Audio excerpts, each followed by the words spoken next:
नमस्कार, सी न्यूज़ भारत में आप सभी का स्वागत है। वक्त हो चुका है उत्तर प्रदेश बुलेटिन का। इस बुलेटिन में बात करेंगे मैनपुरी के, जहां आगामी उपचुनाव को लेकर कैसे सपा और भाजपा एक दूसरे पर तंज कसते हुए नजर आ रहे हैं। आगे बात करेंगे प्रयागराज की, जहां सूर्योपासना का महापर्व छठ पर्व मंगलवार से शुरू हो गया। छठ पर्व 2 दिन पहले यानी चतुर्थी से नहाए खाए से आरंभ किया गया। इन तमाम खबरों पर करेंगे विस्तार से चर्चा।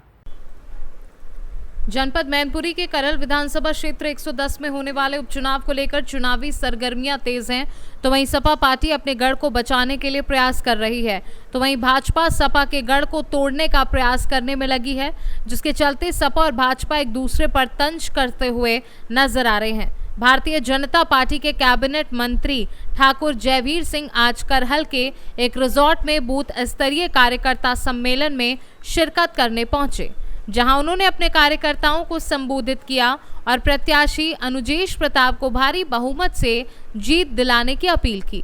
वहीं मीडिया से रूबरू हुए, जहां चुनाव की तारीख बढ़ाए जाने पर सपा प्रदेश सरकार पर हमलावर हुए। क्या कुछ कहा उन्होंने, आइए आपको दिखाते हैं। कि जहां बेसरकार की बात करना, इनके जो सफा फैला रहे हैं, इनके जो कार्यकर्ता हैं, उनको जनता में तरह तरह की गुंडी करना, अपराध करना, इस तरह का इनका चरित्र व्यवहार रहा है।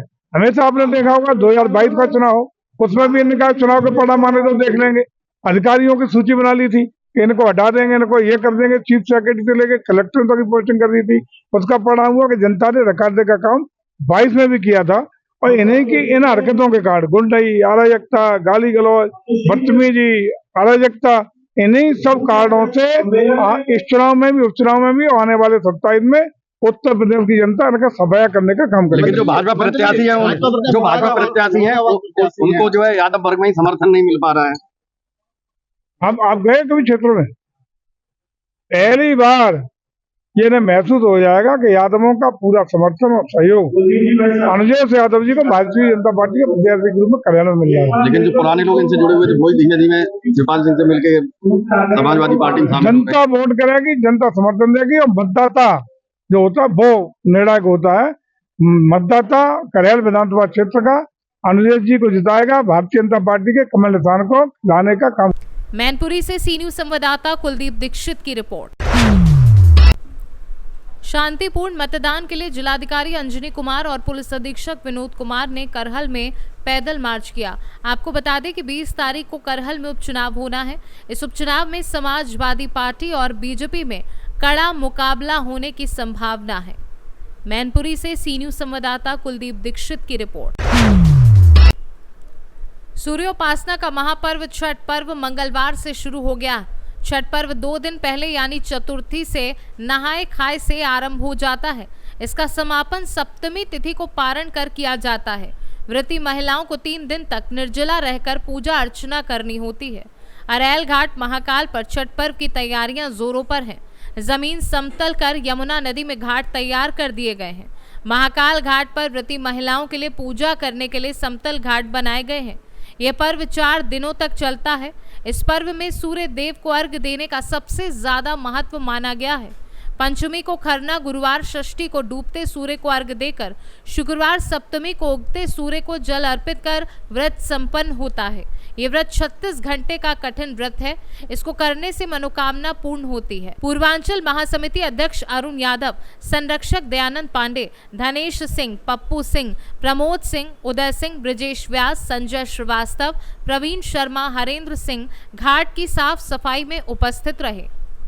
प्रयागराज से सी न्यूज़ संवाददाता डीके मिश्रा की रिपोर्ट।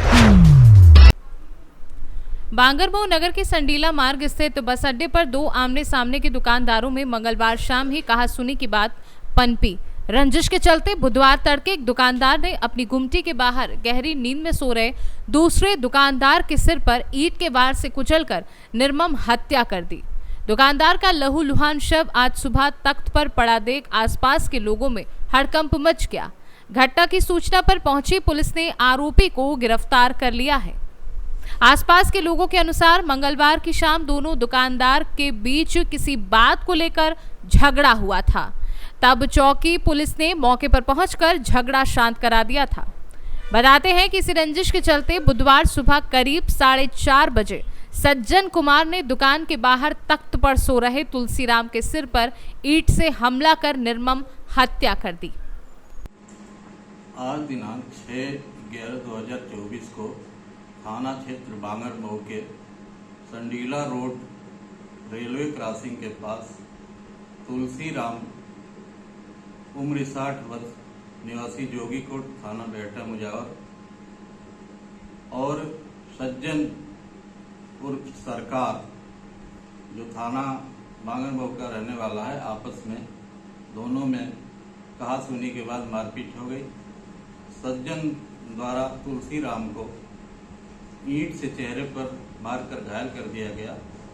सूचना मिली तो SHO बांगरमऊ द्वारा तत्काल मौके पर पहुंचकर घायल को सामुदायिक स्वास्थ्य केंद्र बांगरमऊ भेजा गया, जहां डॉक्टर द्वारा चेक करने के बाद मृत घोषित कर दिया गया। तुलसीराम के शव को पंचायतनामा भरकर पोस्टमार्टम हेतु जिला अस्पताल उन्नाव भेजा जा रहा है। अभियुक्त सज्जन को हिरासत में लेकर विधिक कार्रवाई की जा रही है। मौके पर शांति व्यवस्था बनी हुई है। अभियोग पंजीकृत करके विधिक कार्रवाई की जा रही है। किसी प्रकार की समस्या नहीं है। उन्नाव से सी न्यूज संवाददाता सुशील यादव की रिपोर्ट। फिलहाल यूपी बुलेटिन में बस इतना ही। देश दुनिया की तमाम खबरों को जानने के लिए आप देखते रहिए सी न्यूज भारत। हर खबर आपके साथ, आपके हाथ।